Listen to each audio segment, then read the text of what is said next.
اعوذ باللہ من الشیطان الرجیم بسم اللہ الرحمن الرحیم۔ لاکھوں کروڑوں اربوں خربوں درود و سلام محمد و آل محمد پر۔ السلام علیکم ورحمۃ اللہ وبرکاتہ۔ معزز ناظرین و سامعین، آج کے بلاگ میں ہم علاج بالدعا پڑھیں گے، چیپٹر نمبر 3 باب سوئم۔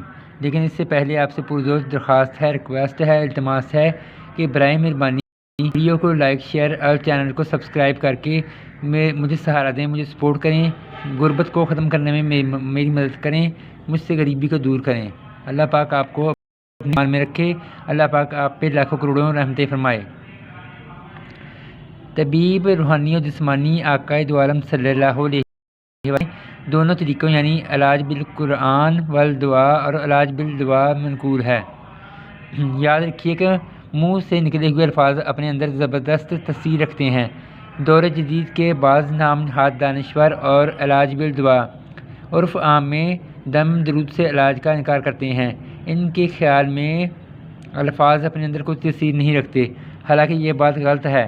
خود تاجدار عرب و عجم شفیع معظم رحمت عالم صلی اللہ علیہ وآلہ وسلم نے فرمایا، ترجمہ: مومن کفار کے مقابلے میں اپنی تلوار سے بھی جہاد کرتا ہے اور زبان سے بھی۔ مجھے قسم ہے اس ذات اقدس کی جس کے قبضہ قدرت میں میری جان ہے، اے صحابہ، تم کفار کی ہجو کر کے میری نعت پڑھ کر کفار کو اشار کے تیر اسی طرح مارتے ہو جس طرح مارا جاتا ہے۔ سبحان اللہ۔ مشکوات عن کعب بن مالک۔ حضرت سیدہ عائشہ صدیقہ رضی اللہ تعالیٰ عنہا سے مروی ہے کہ رسول اللہ صلی اللہ علیہ وسلم نے فرمایا، ترجمہ: کفار کی ہجو یعنی تذلیل میں اشعار کہنا ان پر تیر پھینکنے سے بڑھ کر سخت ہے۔ مسلم شریف۔ معلوم ہوا کہ الفاظ کا لگا زخم تیر کے زخم سے بھی شدید تر ہے۔ حضرت علی المرتضیٰ کرم اللہ وجہ فرماتے ہیں، ضرب اللسان یلتام ولا یلتام ضرب اللسان۔ تلوار کا زخم تو کبھی نہ کبھی مندمل ہو جاتا ہے، یعنی کہ ختم ہو جاتا ہے، مٹ جاتا ہے، مگر زبان کا زخم کبھی مندمل نہیں ہوتا۔ ہو سکتا ہے کہ بعض مغرب زدہ حضرات کی ابھی تسلی نہ ہوئی ہو، اس لیے ان کی طرح مشہور پادری لیڈ بیٹر کی کتاب سے اقتباس نقل کرتا ہوں، ملاحظہ فرمائیے۔ ترجمہ: ہر لفظ ایتھر میں ایک خاص شکل اختیار کر لیتا ہے۔ مثلاً لفظ نفرت اس قدر بھیانک صورت میں بدل جاتا ہے کہ ایک مرتبہ میں نے یہ صورت دیکھ لی تو اس کے بعد مجھے یہ لفظ استعمال کرنے کی کبھی ضرورت نہ ہوئی۔ اعلیٰ عظیم، آپ کسی کو گالی دے کر دیکھ لیں، رد عمل کیا ہوتا ہے؟ وہ آپ سے پیار کرتا ہے یا مارنے کے دوڑتا ہے؟ دیکھیے، سپہ سالار اپنی فوج کے جوانوں کے سامنے ایک مختصر سی تقریر ہی تو کرتا ہے جس کے نتیجہ میں حب الوطنی سے سرشار جوان اپنی جانیں تک قربان کرنے کو تیار ہو جاتے ہیں۔ بعض کسی مذہبی یا سیاسی لیڈر کی تقریر پورے شہر یا ملک میں ایک آگ سی لگا دیتی ہے۔ آخر یہ سب کیا ہے؟ محبوب یا دشمن کی زبان سے نکلے چند الفاظ سکون برباد کر دیتے ہیں، ذہن و قلب میں ایک زبردست ہیجان برپا ہو جاتا ہے، کبھی تو دماغ معاف اور کبھی دل کی دھڑکنیں بے ترتیب ہو جاتی ہیں۔ انسان جذبات کی رو میں بہہ کر وہ کچھ کر دکھاتا ہے جو عام حالات میں بظاہر ناممکن ہوتا ہے۔ یقیناً یہ سب الفاظ کی جادوگری کا نتیجہ ہے۔ ایک مرتبہ حضرت سیدنا ابو الحسن خرقانی رحمۃ اللہ علیہ اپنے مریدوں کے سامنے اللہ تعالیٰ کے ذکر کے فوائد بیان فرما رہے تھے کہ قریب سے حضرت شیخ ابو علی سینا کا گزر ہوا۔ انہوں نے دل میں سوچا کہ آخر اللہ اللہ کہنے کا کیا فائدہ، یہ ایک لفظ ہی تو ہے، اس کا رٹا لگانے سے کیا حاصل ہوگا؟ شیخ خرقانی علیہ رحمۃ اللہ علیہ نور بصیرت سے حضرت ابو علی سینا کی سوچ پر مطلع ہو گئے، ان کو پکار کر فرمایا، او گدے ذرا ادھر آ۔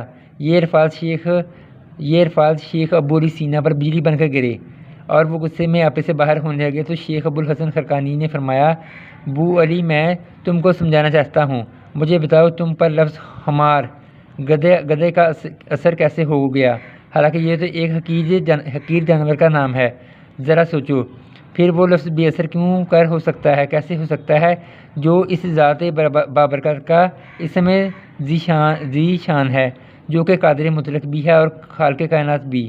شیخ خرقانی نے حضرت ابو علی کے ذہن کے بند دریچوں کو کھول دیا اور حضرت ابو علی سینہ رحمۃ اللہ علیہ نے آگے بڑھ کر حضرت شیخ ابو الحسن خرقانی کے ہاتھ چوم لیے اور اقرار کر دیا کہ الفاظ میں واقع زبردست طاقت ہے۔ سبحان اللہ۔ ڈاکٹر زین العابدین پروفیسر جامعہ ملیہ دہلی بھارت ایک مرتبہ امریکہ تشریف لے گئے۔ وہاں سائنسدانوں نے سوال کیا کہ ڈاکٹر صاحب آپ کے ملک میں جو فقیر اور درویش قسم کے لوگ ہیں یہ کیا چیزیں ہیں اور کیا کرتے ہیں؟ ڈاکٹر صاحب نے جواب دیا کہ میں زیادہ تو نہیں جانتا مگر اتنا جانتا ہوں کہ یہ لوگ اگر کسی کو تعویذ وغیرہ بنا کر دیں یا دم کر کے پانی ہی پلا دیں تو مریض صحت یاب ہو جاتا ہے۔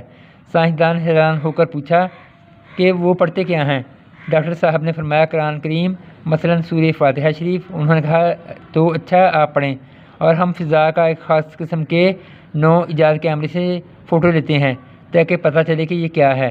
چنانچہ ڈاکٹر صاحب نے سورہ فاتحہ شریف پڑھی۔